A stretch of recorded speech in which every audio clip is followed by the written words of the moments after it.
मुद मंगल में संत समाज, धर्म प्रेमी सज्जनों, श्रद्धा मूर्ति देवियों, अभी थोड़ी देर पहले हम सब गुरु शरण जी और उनके साथियों द्वारा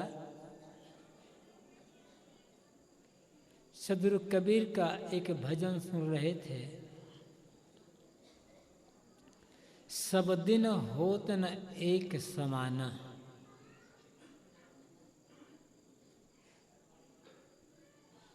सभी दिन एक समान नहीं हुआ करते। कभी सुख तो कभी दुख, कभी अनुकूलता कभी प्रतिकूलता, कभी संयोग कभी वियोग। ये द्वंद्व जीवन भर लगे रहते हैं। जो गरीब होता है वह अमीर बन जाता है, जो अमीर रहता है वह एकदम दीनहीन गरीब बन जाता है। कब जीवन में क्या कैसी परिस्थितियां आ जाए कुछ कहा नहीं जा सकता। आदमी ये चाहता है जो मुझे वर्तमान में आज सुविधा मिली है, सुख मिला है, सम्मान मिल रहा है, प्रतिष्ठा मिल रही है, अधिकार मिला हुआ है, स्वामित्व मिला हुआ है, धन, बल, रूप, सौंदर्य, जवानी प्राप्त हैं, ये सब ऐसे के ऐसे सदैव बने रहें। लेकिन किसके जीवन में ये सदैव ऐसे ऐसे बने रहे? इस पद में बताया गया कि एक दिन राजा हरिश्चंद्र के महल आकाश चूम रहे थे, लेकिन समय बदला, घटनाएं परिवर्तित हुई और उन्हीं राजा हरिश्चंद्र को, जो एक बड़े राज्य का राजा था, एक डोम के यहाँ जा कर के बिकना पड़ा और मरघट में कर वसूलना पड़ा। एक दिन अर्जुन, जिन्होंने महाभारत की लड़ाई में बड़े बड़े शूरवीरों को पछाड़ दिया था, हरा दिया था, एक दिन ऐसा आया कि वही अर्जुन, वही धनुष और वही बाण समान जंगली भीलों ने अर्जुन के सामने यदुवंश की महिलाओं को, बच्चों को, युवतियों को, धन को लूट लिया। अर्जुन के धनुष बाण कुछ काम नहीं आ सके। कितना घोर परिवर्तन! परिवर्तन का नाम ही जीवन है। हमें अपने मन को सदैव हर प्रकार की परिस्थिति को सहन करने के लिए तैयार रखना चाहिए। अनुकूलता का मोही होता है हमारा मन, और जो आदमी अनुकूलता में जितना ज़्यादा मोह करेगा उतना ज़्यादा प्रतिकूलता आने पर वो रोएगा और दुखी होगा। निश्चित है अनुकूलता में व्यवहार का काम, भौतिक उन्नति का काम, सेवा का काम, साधना का काम, सारे काम अच्छी तरह से संपादित होते हैं, सुविधा होती है, सरलता होती है। प्रतिकूलता में बड़ी कठिनाइयाँ होती है, असुविधा होती है, लेकिन न चाहते हुए भी प्रतिकूलताएं आती हैं। न चाहते हुए भी शरीर में रोग व्याधियों का आक्रमण होता है। न चाहते हुए भी प्रिय का वियोग और अप्रिय का संयोग होता है। न चाहते हुए भी घाटा और अपमान होते हैं। और यदि इनमें हम विचलित हो गए, दुखी और हताश हो गए, तो हमारी कोई कीमत नहीं रह जाती है। मनुष्य कौन? साहब ने कहा एक साखी में, हीरा सोई सराहिए सहे घनन की चोट, कपट कुरंगी मानवा परखत निकरा खोट। हीरा वह प्रशंसनीय होता है जो घनों की चोट सह करके भी टूटता नहीं है। हीरे को आप निहाई पर रख लें और घन से ठोकें, यदि सही हीरा है तो या तो निहाई या घन में धंस जाएगा या छिटक कर दूर चला जाएगा, लेकिन टूटेगा नहीं। और टूट गया समझना वो हीरा नहीं, कच्चा हीरा है या कांच की गोली है। हीरा कभी कितना भी मारो घम से वो टूटेगा नहीं। ये हीरे की पहचान है। सदगुरु कबीर कहते हैं, हीरा वह प्रशंसनीय है जो घनों की चोट से टूटता नहीं है। इसी प्रकार मनुष्य वह प्रशंसनीय है जो तमाम प्रतिकूलताओं के आने पर भी सत्य के मार्ग से विचलित नहीं होता, टूटता नहीं है, घबराता नहीं है, अपने उद्देश्य को छोड़ता नहीं है। हरिश्चंद्र को देखो, हरिश्चंद्र की कहानी चाहे सच हो चाहे केवल काल्पनिक हो, लेकिन एक प्रेरणा है कि इतना बड़ा राजा, सारी सुख सुविधाएं जिनके पास उपलब्ध, सैकड़ों नौकर चाकर, अब पता नहीं क्या क्या, उन्हें मरघट में रह करके जो मुर्दा जलाने वाले आते थे उनसे टैक्स वसूल करना पड़ता था। कितना घोर परिवर्तन! लेकिन वे सत्य के मार्ग से विचलित नहीं हुए अंतिम तक। पत्नी को बेचना पड़ा, पुत्र को बेचना पड़ा, स्वयं बिक गया, लेकिन सत्य के मार्ग से विचलित नहीं हुए। ये उनकी विशेषता है। इसलिए आज भी किसी सत्यवादी आदमी को देखकर कहा जाता है, भैया ये राजा हरिश्चंद्र जैसा है।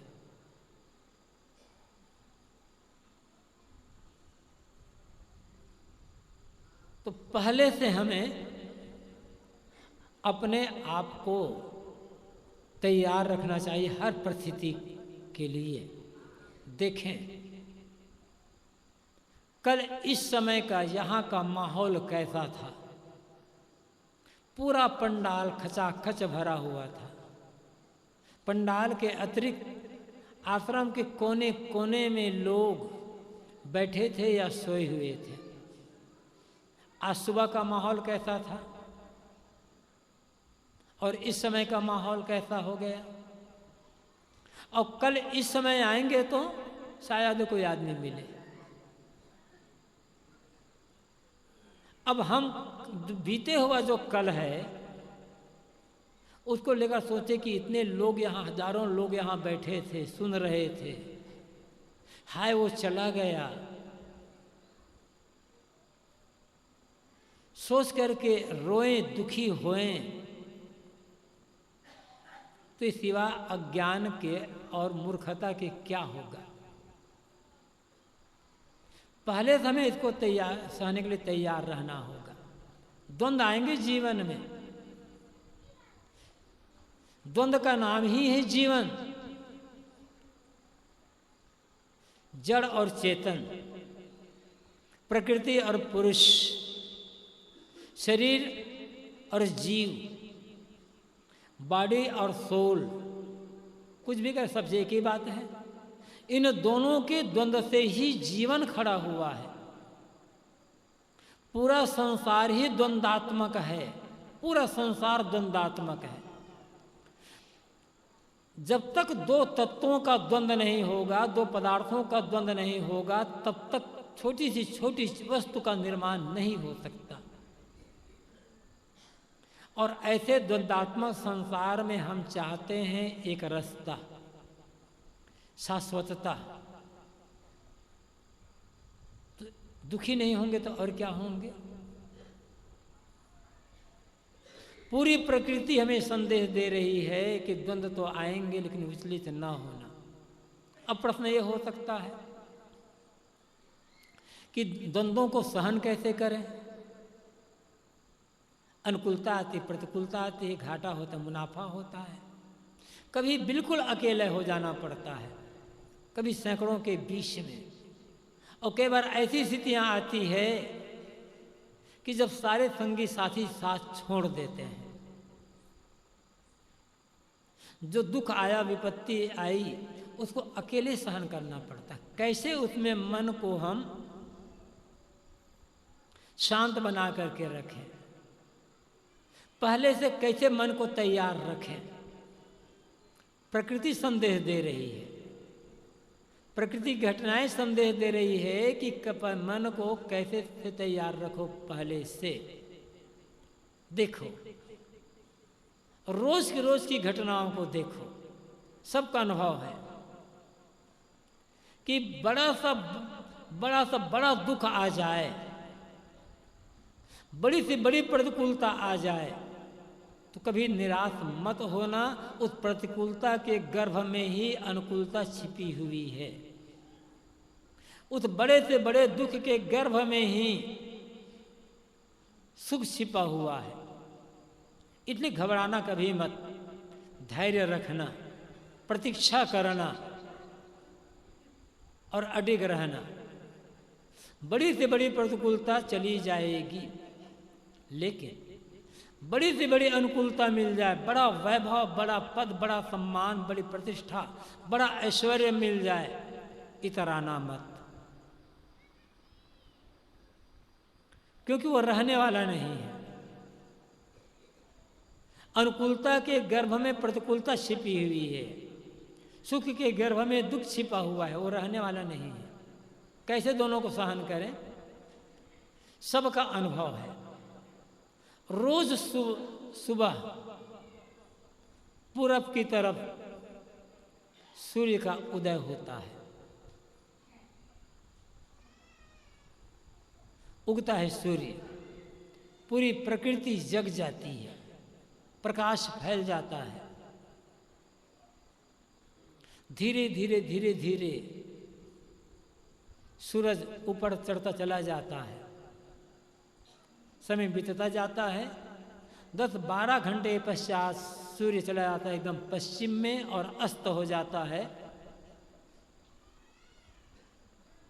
पूरी प्रकृति अंधकार की काली चादर से ढक जाती है, रात आ जाती है। कभी सूर्यास्त को लेकर और कभी सूर्योदय को लेकर के आपके मन में दुख सुख हुआ है? हाय, अब तो रात हो गई, सूर्य अस्त हो गया, अब कैसे होगा, क्या होगा?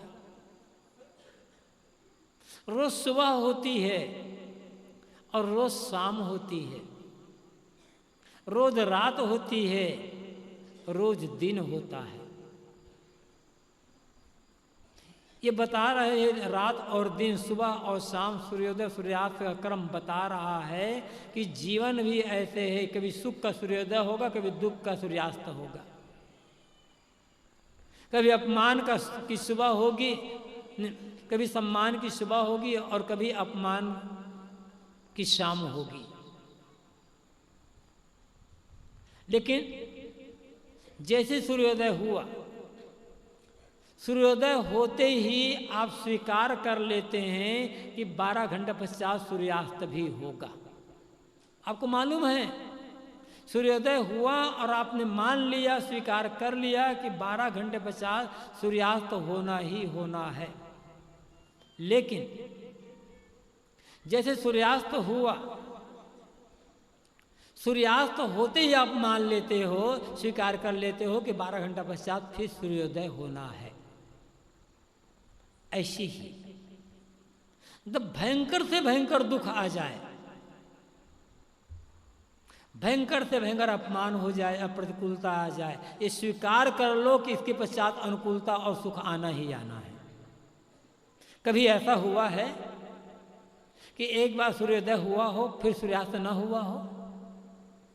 आपका अनुभव है क्या ऐसा जीवन में? कभी ऐसा हुआ है कि एक बार सूर्यास्त हो गया हो और पुनः सूर्योदय न हुआ हो? जीवन में भी आपको ऐसी घटना घटी है क्या? नहीं घटी है। सूर्यास्त के पश्चात सूर्योदय होना ही होना है। इसी प्रकार ये विश्वास रखो कि भयंकर से भयंकर दुख के पश्चात फिर सुख आना ही आना है। लेकिन हम जब प्रतिकूलता आती है, दुख आता है, घाटा होता है, घबरा जाते हैं। तनाव, चिंता, भय से हमारा मन भर जाता है और जो काम करना चाहिए वो काम करना हम बंद कर देते हैं। करते भी हैं तो तनाव, चिंता से इतना मन द्वंद्वग्रसित रहता है कि काम सफल नहीं हो पाता। ये विश्वास रखिए कि कैसी भी स्थिति आ जाए, कैसी भयंकर भयंकर समस्या आ जाए, उसका समाधान मिलेगा ही मिलेगा।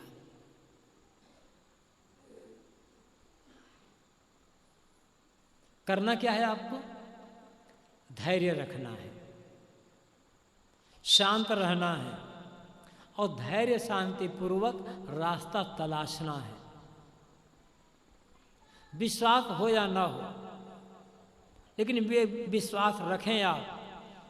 यदि आप कहीं जा रहे हों रास्ता चलते हुए और आपने देखा कि आगे रास्ता में दीवार उठा दी गई है, रास्ता बंद हो गया है, अब आप सोचें मुझे जाना जरूरी है। यहाँ रास्ते में दीवार उठा दी गई है, रास्ता बंद कर दिया गया है, हाय अब क्या करूं? सिर पकड़ करके वहीं बैठ जाएं तो अपनी मंजिल तक कभी पहुंच नहीं पाएंगे। करना क्या है? घबराना नहीं है। देखें, यदि रास्ते में दीवार उठाई गई है तो कहीं ना कहीं अगल बगल में एक दूसरा रास्ता खोला गया होगा। ये प्रकृति का नियम है। यदि एक रास्ता बंद हो गया है तो दूसरा रास्ता कहीं ना कहीं वहां पर खुला होगा। 10 रास्ते बंद हो गए हैं, 10 दरवाजे बंद हो गए हैं तो 11वां दरवाजा कहीं ना कहीं खुला है वहां पर। और इतना नहीं, 99 दरवाजे बंद हो चुके हैं तो 1वां दरवाजा भी वहीं खुला होगा। केवल आपको खोजना है उस दरवाजे को, और खोजने के लिए धीरज चाहिए। खोजने के लिए आपको शांत होना पड़ेगा। लेकिन हम धैर्य नहीं रख पाते, शांति नहीं रख पाते, उद्विग्न हो जाते हैं, घबरा जाते हैं, काम करना ही बंद कर देते हैं। परिणाम जो जाना चाहिए जहां वहां पहुंच नहीं पाते, जो पाना चाहिए वो पा नहीं पाते। सदगुरु कबीर कहते हैं कि सब दिन होत न एक समाना, सभी दिन एक समान नहीं होते। परिवर्तनशील दुनिया, परिवर्तन दुनिया का नियम। आज से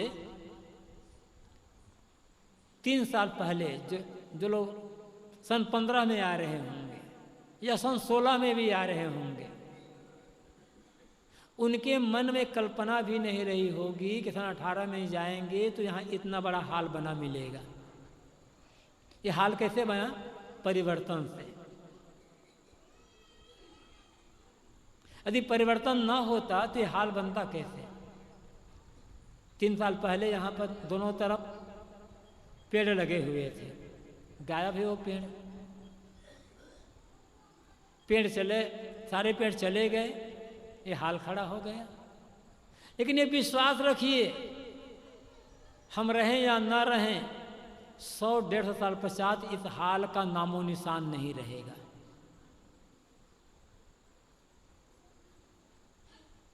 100-150 साल पश्चात ये आश्रम रहेगा भी कि नहीं रहेगा, ये भी हम नहीं कह सकते।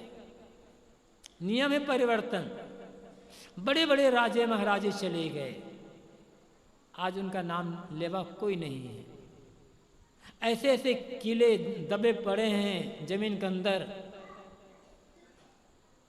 कि पता भी नहीं है कि उन किलों का निर्माण करने वाला राजा कौन था, कौन वहाँ राज्य करता था, कब बना, कब ध्वंस हो गया।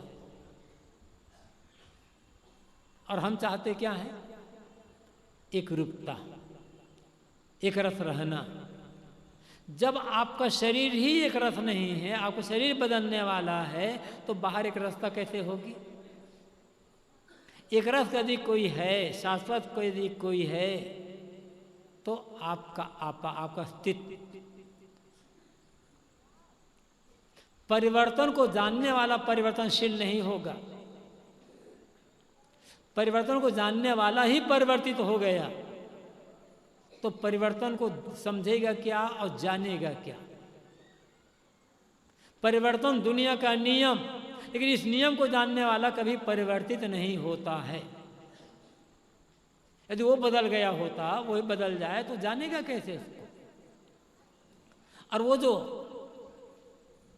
सदा अपरिवर्तित रहने वाला है, एक रस रहने वाला है, वो आपका अस्तित्व है। उसे आप चाहे जिस नाम से दे दें, उसे जीव कहो, आत्मा कहो, रूह कहो, सोल कहो, चेतन कहो, ब्रह्म कहो, ये आपकी मर्जी।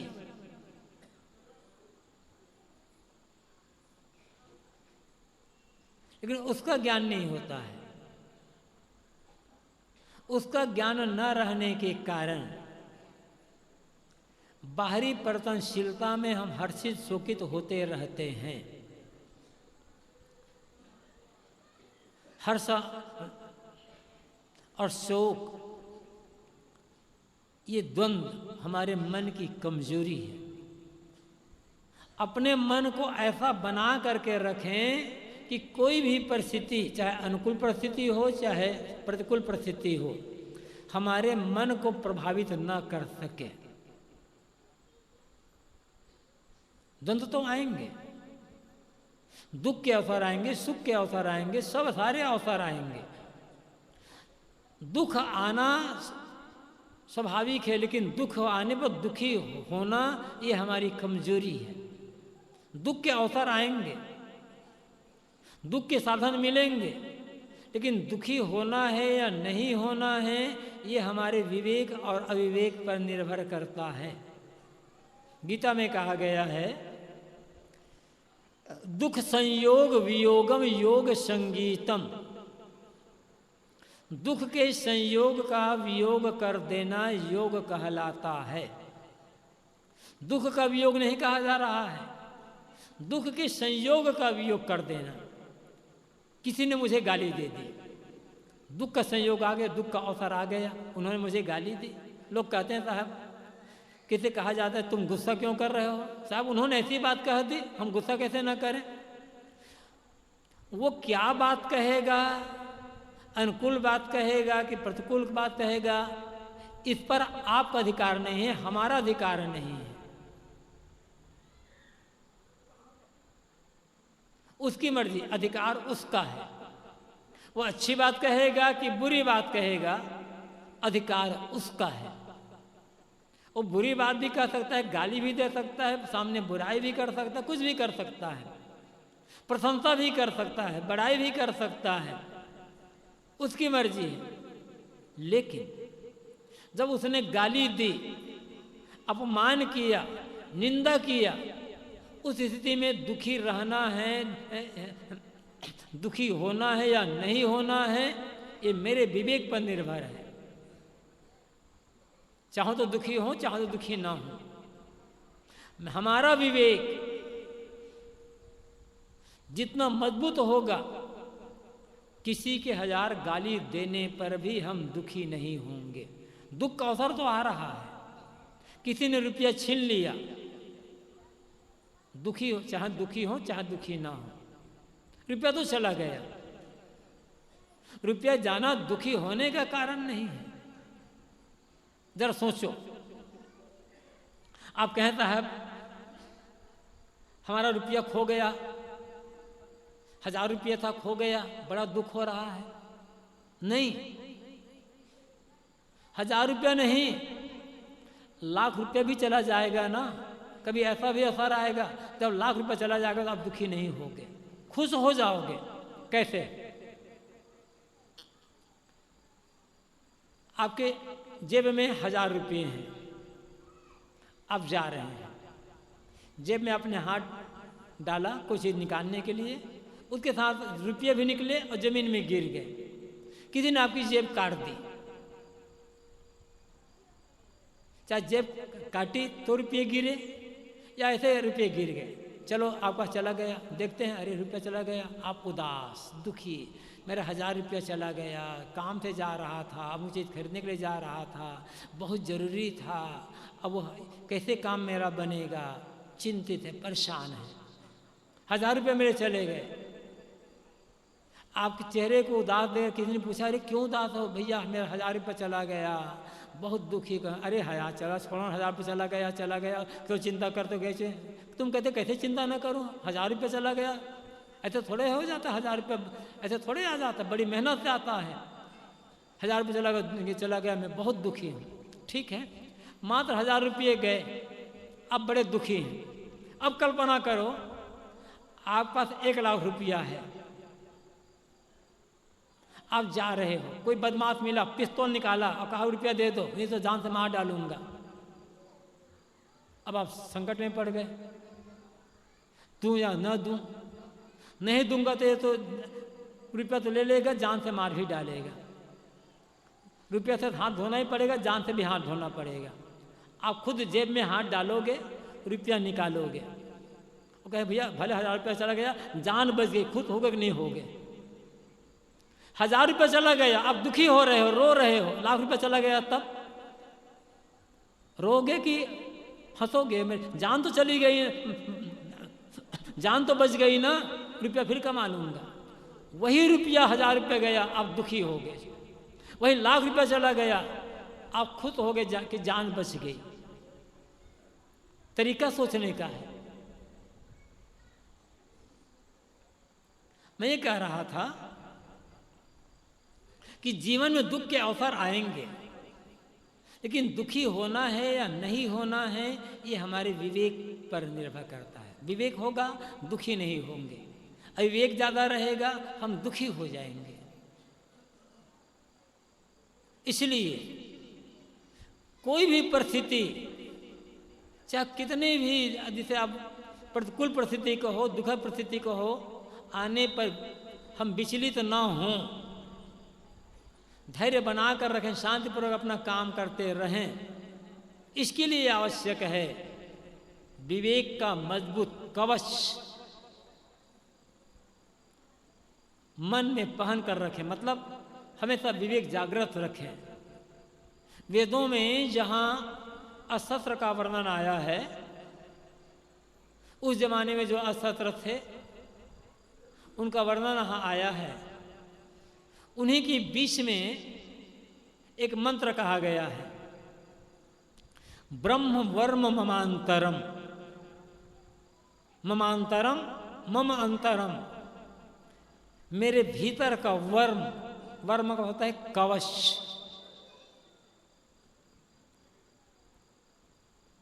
आज के जमाने में कहे तो bullet proof jacket, bullet proof jacket पहन लो, गोली का असर नहीं होगा। पहले गोली नहीं थी, तलवार थे, भाला बंद सब थे, तो लोहे का कवच पहन लेते थे लड़ाई में जाने वाले सैनिक। लोहे का, सिर पर लोहे की टोपी पहन लिए, यहाँ पर लोहे का कवच पहन लिए, झूल पहन लिए, तीर तलवार का असर नहीं होता था। ये तो बाहर के लिए, शरीर के लिए लोहे। ममांतरम, मेरे भीतर का वर्म क्या है, कवच क्या है? ब्रह्म। ब्रह्म के अनेक अर्थ होते हैं। यहां अर्थ है विवेक, ज्ञान। ज्ञान का कवच, विवेक का कवच पहन लें तो कोई भी परिस्थिति हमें दुखी नहीं कर सकेगी। बड़ा से बड़ा घाटा अपमान भी हमें दुखी नहीं कर सकेगा। शरीर की रक्षा करने के लिए हम तमाम उपाय जानते हैं और शोधते हैं, खोजते रहते हैं। मन की रक्षा करने के लिए क्या करते हैं? कुछ नहीं कर पाते। शरीर तो मरेगा ही मरेगा एक दिन।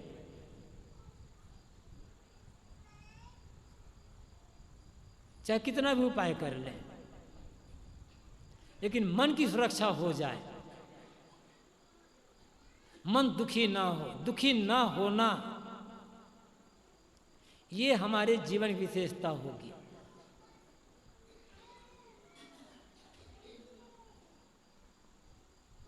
कितना पैसा कमाया ये विशेषता नहीं है, कितना पैसा बढ़ा लिया ये विशेषता नहीं, कितना बड़ा मकान बना लिया, मठ बना लिया, विशेषता नहीं है। विशेषता है दुखी न होने में, विशेषता है हर समय प्रसन्न रहने में। और बाहरी परिस्थिति को हम बदल नहीं सकते, वो हमारे हाथों में नहीं है। हमारे हाथों में है मन को शांत रखना। साहब कहते हैं यहां पर, सब दिन होत न एक समाना, सभी दिन एक समान नहीं होते। आज सुख है तो कल दुख है, आज दुख है तो कल सुख है। खास बात यह है हम विचलित ना हो। सत्य के मार्ग को, ज्ञान के मार्ग, कल्याण के मार्ग को, धर्म के मार्ग को छोड़े ना। धर्म के मार्ग को, धर्म का मतलब ये हिंदू मुसलमान वाली बात मैं नहीं कर रहा हूं। धर्म का मतलब ये और पूजा पाठ वाली बात नहीं कर रहा हूं। धर्म का मतलब है सत्य, नैतिकता, सदाचार।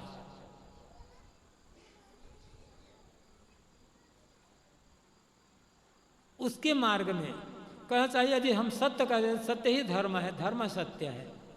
सत्य के मार्ग में जो बाधाएं आए उनको अविचलित मन होकर के सहन करें। कहेंगे सत्य मसाज, सत्य में जीने में तो बड़ी कठिनाई है।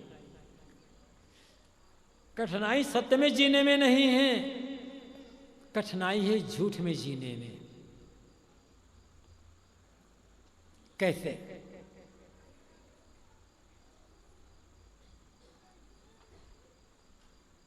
आप सत्य बोलते हैं, आपने सत्य बात कही है, तो आपको याद नहीं रखना पड़ेगा कि मैंने क्या, को अपने आप याद रहेगी सत्य बात। लेकिन आप एक झूठ बोलेंगे तब उस झूठ को बोलने, सिद्ध करने के लिए आपको 10 या 20, 50, 100 झूठ बोलना पड़ जाएगा। फिर बराबर जाकर अच्छा उससे क्या कहा था, उससे क्या कहा था, उससे क्या कहा था। आपको सदैव याद रखना पड़ेगा, सोचना पड़ेगा। झूठ में जीने में कठिनाई क्यों है? क्योंकि जरा सोचें, जिन लोगों के बीच आप रहते हैं, पति पत्नी, सास बहू, माता पिता, भाई पुत्र पुत्री या अन्य लोगों के बीच में, यदि वे सब की सब लोग आपसे झूठाई का व्यवहार करें, आनंद से जियोगे, क्लेश से जियोगे, प्रसन्नता से जियोगे या दुखी होकर जियोगे। और जिनके बीच आप रहते हैं सभी लोग आपसे सत्यता पूर्ण ही व्यवहार कर, सत्यता पूर्ण बात ही कहे, सुख से जियोगे, सुख से जियोगे कि दुखी होकर जियोगे। लेकिन हम ये चाहते हैं हमारे इर्द गिर्द रहने वाले जितने भी लोग हैं सब हमसे सत्यतापूर्ण व्यवहार करें, सत्यतापूर्ण बात करें, केवल हम झूठ बोलें बस। और ये बात याद रखो, झूठ सदा सत्य के सहारे पर चलता है। सत्य को अपने आप सिद्ध करने के लिए झूठाई का सहारा कभी नहीं लेना पड़ा। जिस सत्य को अपनी रक्षा के लिए झूठाई का सहारा लेना पड़ेगा, वो सत्य सत्य हो ही नहीं सकता। झूठाई को सत्य का आसरा चाहिए, झूठाई को सत्य का लेबल चाहिए। सत्यता को किसी का लेबल, किसी लेबल की आवश्यकता नहीं है, वो तो अपने आप सही होता है। तो सब दिन होत न एक समाना, सभी दिन एक समान नहीं होंगे। इसलिए मन में ऐसा भाव बना करके रखें, जो आ जाए स्वागत, जो आ जाए स्वागत। यदि जीवन में आपको दुख आया, आपने दुख को स्वीकार कर लिया, दुख की ताकत कम हो जाएगी। जीवन में समस्या आई, आपने सहज भाव से स्वीकार कर लिया, ये समस्या भी जीवन के एक अंग है, समस्या की ताकत कम हो जाएगी और आपकी ताकत बढ़ जाएगी। और आप, समस्या तो आई, घबरा गए, अरे ये समस्या आ गई, हाय अब क्या होगा, कैसा होगा, आपकी ताकत आधी रह जाएगी, समस्या की ताकत दुगुनी हो जाएगी, फिर आप हार जाओगे। किसी समस्या को जीतना है तो सहज भाव से स्वीकार करो, स्वीकार करते ही समस्या हार जाएगी। बड़ी सरल बात है, फिर समझने की बात इसमें है। तो हर समय अपने मन को ये तैयार रखना है कि जो भी परिस्थिति आएगी, सबका स्वागत, सबका स्वागत है, सबका स्वागत करो। फिर धैर्यपूर्वक, शांतिपूर्वक, विवेकपूर्वक काम करते चले जाओ। मन कभी चिंताग्रस्त नहीं होगा, भयभीत नहीं होगा, तनावग्रस्त नहीं होगा। ये रास्ता है। फिर तो नैतिकता से, संयम से, सदाचार से, ज्ञान से, भक्ति से तो जीवन तो जीना ही पड़ेगा। और जो सचमुच में नैतिकतापूर्ण जीवन जिएगा, धर्म भक्ति के मार्ग में जीवन जिएगा, सदाचार से जीवन जिएगा, उसके जीवन दुख आएगा ही नहीं। लगेगा कि बाहर से विपत्ति आ रही है, बाहर से परेशान होगा, लेकिन भीतर अगाध शांत, भीतर में धैर्य की चट्टान होती है कि सारी समस्या वहाँ टकरा करके चूर चूर हो जाती है, दुख टकरा करके चूर चूर हो जाते हैं। भीतर में धैर्य और विवेक की मजबूत चट्टान बनानी होगी हमको। यही तो भक्ति करने का, पूजा करने का, सत्संग करने का, ज्ञान सुनने का, साधना करने का फल है कि भीतर में धैर्य और विवेक की मजबूत चट्टान, और वहाँ हम चढ़ जाएं ऊंचे चट्टान पर, कितनी भी बाढ़ आ जाए, कैसे भी हवा चले, कैसे तूफान आ जाए, उसे विचलित होना ही नहीं है। जीवन जीने का यही सुंदर तरीका है। और ये सीख संतों से ही मिलेगी। तो एक बात याद रखना है हमको, सब दिन होत न एक समाना। सुख के अवसर आ जाए, पद मिल जाए, प्रतिष्ठा मिल जाए, अधिकार मिल जाए, शासन मिल जाए, धन मिल जाए, जवानी मिल जाए, तो कभी अहंकार मत करना, इतराना मत, किसी का तिरस्कार मत करना, किसी को पीड़ा मत देना, किसी के रास्ते पर रोड़े मत अटकाना। पता नहीं कब 5 तले का तिनका उड़ करके आंख में लगे और घोर पीड़ा का कारण बन जाए। और कभी दुख के अवसर आ जाए, पद छूट जाए, प्रतिष्ठा छूट जाए, अधिकार छूट जाए, सम्मान छूट जाए, धन छूट जाए, प्रिय का वियोग हो जाए, तो घबराना मत। सूर्यास्त के पश्चात सूर्योदय होना पक्का है, रात के पश्चात दिन आना पक्का है। ये जीवन जीने के सुंदर तरीके हैं, और ये तरीका जो यदि सीख लेगा, वो उसका जीवन बड़ी शांति से व्यतीत हो जाएगा, निरापद व्यतीत होगा। ये सीख हमें संतों से लेनी है, और सीख ले करके ऐसे जीवन जीने की आवश्यकता है। इसी के लिए ज्ञान, भक्ति और संगति की आवश्यकता होती है, और जो हम सुनते हैं उसका जीवन में प्रयोग करने की आवश्यकता होती है। यहाँ हम लोग बता रहे हैं और जो हम लोग सुन रहे हैं, ये सिर्फ एक थ्योरी है। एक पाठशाला में जैसे लेक्चरर विद्यार्थियों को बताता है थ्योरी, प्रैक्टिकल हमें अपने जीवन को बनाना होगा, जीवन को बनाना होगा प्रयोगशाला। और जब तक हमारा जीवन प्रयोगशाला नहीं बनेगा तब तक हम दुख से मुक्त नहीं हो सकेंगे। जिन्होंने जीवन की प्रयोगशाला बना लिया, संतों की संगति में रहकर, साहित्य पढ़कर, उसके जीवन से दुख व्यतीत हो जाता है, उसका जीवन बड़े शांति से सुख से व्यतीत होता है। जीवन सुने, समझें, लिखें, पढ़ें, लेकिन सबका प्रयोग अपने जीवन पर करते चले जाएं, और जीवन पर जितना प्रयोग करते चला जाएंगे उतने भीतर अगाध शांति का सागर लहराता चला जाएगा। धैर्य की मजबूत चट्टान तैयार हो जाएगी, न तो गर्मी लगेगी और न ही कहीं बहने का डर रहेगा। जीवन जीने के सुंदर तरीके हैं, इस तरीके को अपना करके मानव जीवन हमें कृतार्थ करना चाहिए।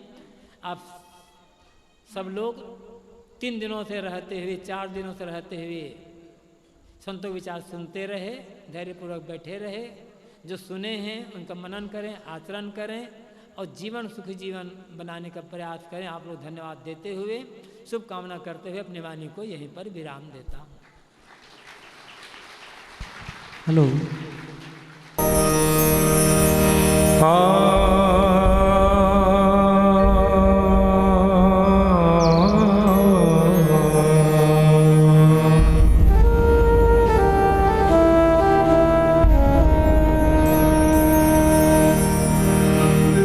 बचपन बीता खेल खेल में,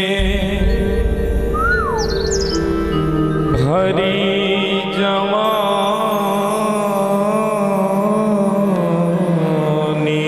सोया,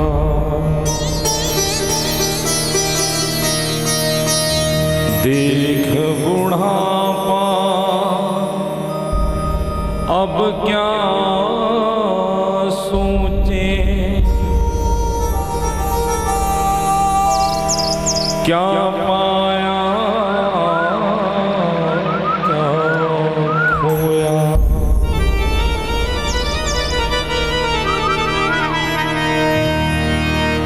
सारी रचना यहाँ की असार है,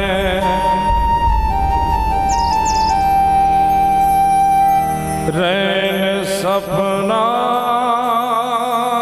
बना संसार है।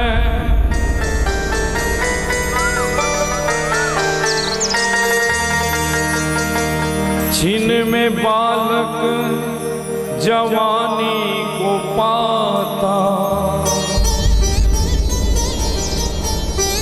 छिन में हो वृद्ध जर्जर दिखाता।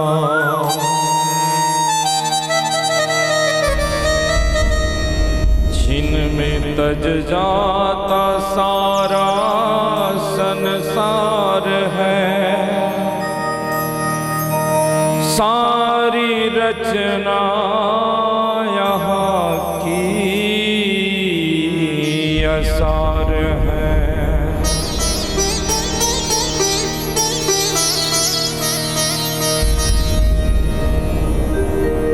सब दिन होतना एक समाना,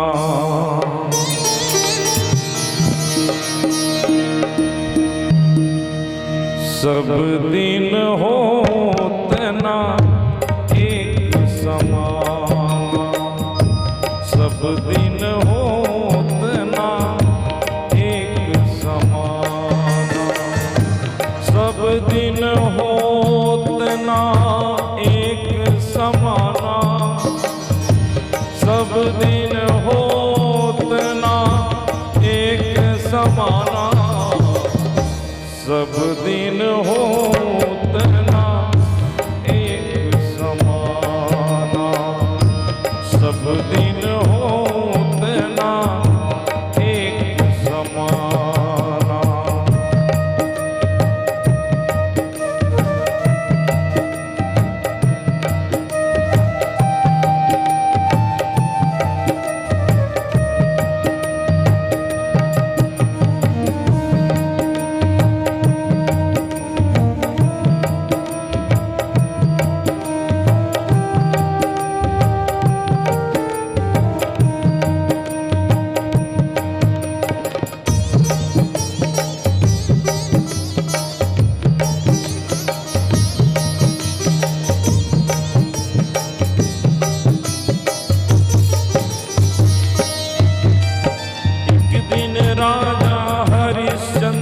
गृह कंचन भरे खजाना।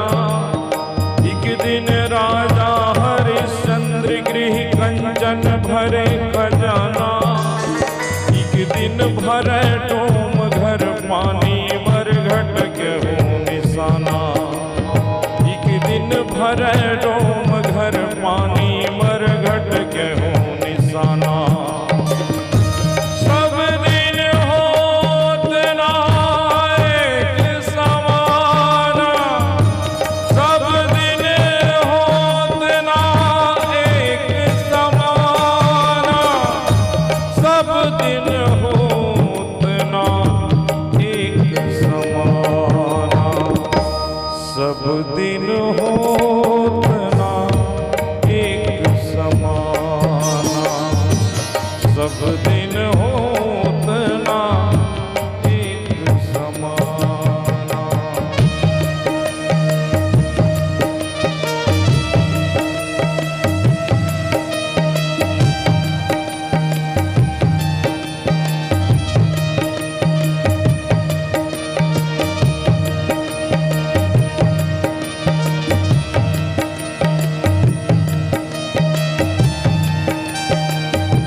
समाना। एक दिन अर्जुन महाभारत में जीते इंद्र समाना। एक दिन भिल्लिन लूटी गोपिका वही अर्जुन वही पाना। एक दिन भिल्लिन लूटी गोपिका वही अर्जुन वही पाना। सब दिन होत ना एक समाना। सब दिन होत ना एक समाना। सब दिन होत ना एक समाना। सब दिन होत ना एक समाना। सब दिन होत ना एक समाना।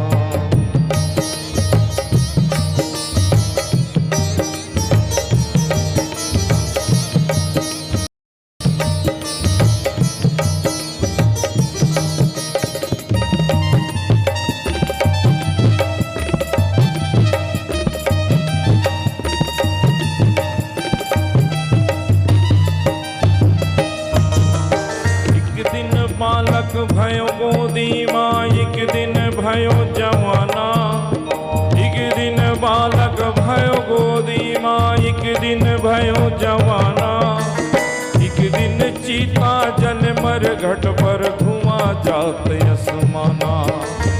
एक दिन चीता जल मर घट पर धुआं जात आसमाना। सब दिन होत ना एक समाना, सब दिन होत ना एक समाना, सब दिन होत ना एक समाना, सब दिन होत ना एक समाना, सब दिन होत ना एक समाना।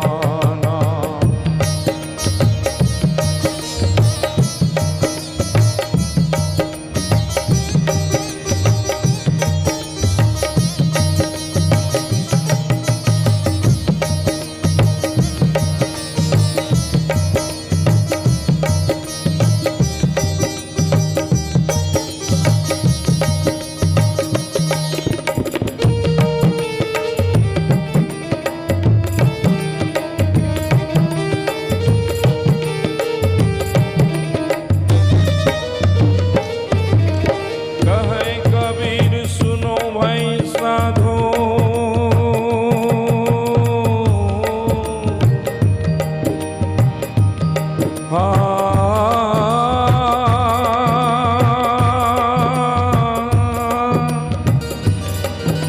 सुनो भाई साधो, साधो, साधो।